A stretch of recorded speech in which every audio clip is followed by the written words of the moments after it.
Hi friends, ఎలా ఉన్నారు అందరూ? ఓకే, వంకాయ టమాటా కర్రీ తిని బోర్ కొట్టేసిందా? అయితే ముద్ద వంకాయ ఇలా ట్రై చేయండి. వంకాయ ఫ్రై అన్నమాట. చాలా బాగుంటుంది, టేస్ట్ ఎవరికైనా నచ్చుతుంది. ఫస్ట్ వంకాయని ఇలా కట్ చేసుకొని పెట్టుకోవాలి కడిగి. తర్వాత వంకాయలకు సరిపడా కారం, ధనియాల పొడి, కుడుక పొడి, నువ్వుల పొడి, సాల్ట్, పసుపు ఈ మూడింటిని మిక్స్ చేసుకోవాలి.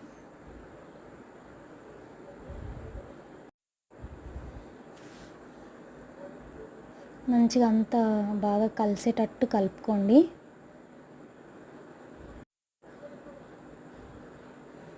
టేస్ట్ అయితే చాలా బాగుంటుంది. వీడియో నచ్చితే లైక్ చేయండి, మన ఛానల్ని సబ్స్క్రైబ్ చేసుకోండి.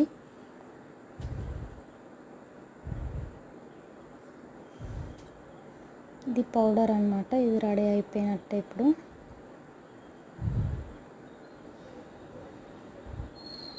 మనం కట్ చేసి పెట్టుకున్న వంకాయల్లోకి ఇవి మంచిగా పౌడర్ని పట్టించాలన్నమాట. మనం ఆల్రెడీ కడిగి పెట్టుకున్నాం కాబట్టి వాటర్ ఏం యాడ్ చేయని అవసరం లేదు. పౌడరే దానికి పట్టిస్తే మంచిగా తడి ఉంటుంది కాబట్టి అబ్జర్వ్ చేసుకుంటుంది అన్నమాట, అతుక్కుంటుంది పౌడర్ అనేది. అంతే ఈజీయే. అన్నీ ఇలాగే చేసి పెట్టుకోవాలన్నమాట. అన్నీ ఇలా రెడీ చేసుకున్న తర్వాత ఒక ప్యాన్లోకి ఆయిల్ తీసుకోవాలి.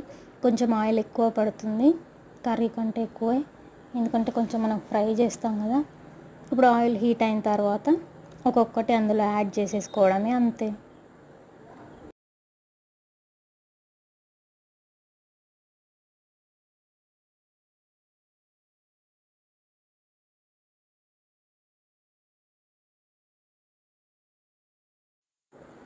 నేను చెప్పినట్టు చేయండి, పక్కా నచ్చుతుంది మీకైతే.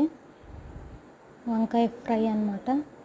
ఇప్పుడు మూత పెట్టి మగ్గించుకోవాలి. చూడండి, మగ్గింది కదా, కలర్ కూడా లైట్గా చేంజ్ అయినాయి. ఇప్పుడు అన్నిటినీ ఒకసారి రివర్స్ చేసుకోండి, మెల్లిమెల్లిగా జాగ్రత్తగా.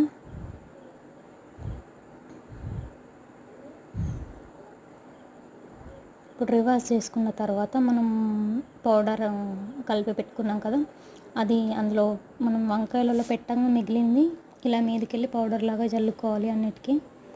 ఇప్పుడు మళ్ళీ మూత పెట్టి ఒక 2 మినిట్స్ ఉంచండి.